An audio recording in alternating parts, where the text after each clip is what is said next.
I can't even remotely recognise that girl now. She's completely gone. I've lost my identity completely. The debilitating effects of long COVID are still unravelling, just like the lives of some of those affected. Tanisha was a tennis prodigy before developing the condition. Losing your independence, your identity, your joy, everything overnight, it's not something anyone can prepare you for. Now, new research into long-term damage from COVID suggests it can cause organ abnormalities, as it has for Tanisha. I had heart inflammation and sinus tachycardia. My lungs, I've got mild reduction of gas transfer, and they're trying to rule out blood clots in my lungs.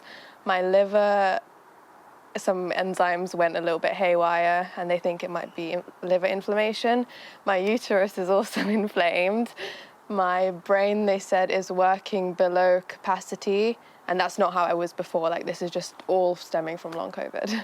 Tanisha welcomes the new study to better understand long COVID, a study which saw MRI scans carried out on hospitalised COVID patients, showing nearly a third had damage to organs 5 months later.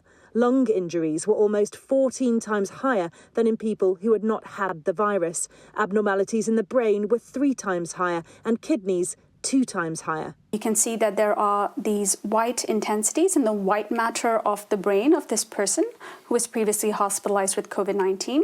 Leading the research was Dr. Betty Rahman, who said those in the older age groups were more likely to suffer long-term damage. On average, people with multi-organ abnormalities were older than those without multi-organ abnormalities. So they were on average 59 years old, 7 years older than those without multi-organ MRI abnormalities. So that appears to be a risk for ongoing damage. Earlier this year, it was estimated that 1.9 million people were experiencing self-reported long COVID. And with the virus still circulating, there are calls from medical professionals for more research. Those people who've had them very early on in the pandemic and have been suffering for a couple of years and more now, whether this is something that will then spontaneously resolve over the forthcoming months and years, or whether it would need an intervention.